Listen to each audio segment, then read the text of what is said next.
तर माझं असं म्हणणं आहे की आम्ही इथे आज आले तर आम्ही काहीतरी ऐकून आले, म्हणजे की इकडे स्पेशल मिसळ मिळते. तर ही पुण्याची मिसळ असं करून आम्ही ऐकून आले.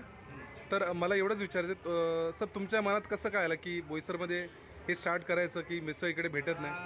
मला मिसळ खायची खूप आवड आहे आणि मला हां. मिसळ खावी कधी वाटली हं. तर मी माझं गाव इकडनं अराऊंड 220 किलोमीटर आहे. तर काहीतरी कारण काढून देवाला जायचं असं कारण काढून जाऊन तिकडे मिसळ खायची, 2 दिवस तिथे राहायचं आणि 2 दिवस तिथे मिसळच खायची, बाकी दुसरं काय खायचंच नाही. ते करून आणि मला फूड लाईनमध्ये पहिल्यापासून आवड आहे. तर ते मला काहीतरी करायचं होतं, मला दुसरं काय करण्यापेक्षा मिसळच करणं चालू करायची, म्हणून मी मिसळ चालू केली आणि मी 9 जूनला चालू केला. आतापर्यंत मला हा कुठल्या साली, कुठल्या वर्षी? मागच्याच वर्षी, मागच्याच वर्षी. ओके. गेलं ते वर्ष 9 जून 2024ला चालू केलं. ओके. आणि आता या 7 महिन्यामध्ये मला खूप चांगला प्रतिसाद आहे.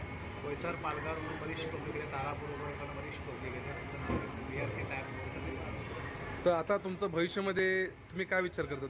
आता तुम्ही स्टार्टअप केलंय. हां. भविष्यामध्ये आता सेकंड माझं स्वतःचं चालू करणार मी पालघरला, त्याच्यानंतर डहाणू, तर वसई विरार असं मला स्वतःचे करायचे. स्वतःचं मला टार्गेट आहे या 3 ते 4 वर्षामध्ये कमीत कमी 15 ते 20 आहोत. बरोबर. नक्कीच.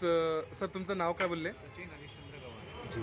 सचिन सरांनी खूप चांगली माहिती दिली आहे मिसळबद्दल, आणि त्यांचं स्वप्न आहे की इथे बोईसर, पालघर, डहाणूमध्ये जास्त जास्त ब्रांच यांचे हो, आणि आम्ही पण अशी इच्छा करतो की जास्तीत जास्त तुमची इकडे ब्रांच हो आणि भरपूर लोक ह्याचा स्वाद चखायला येऊ, असं आम्ही तुमच्यासाठी आम्ही विनंती, नम्र विनंती आम्ही सर्वांना करेल, आणि तुमच्यासाठी आम्ही प्रार्थनासुद्धा करणार.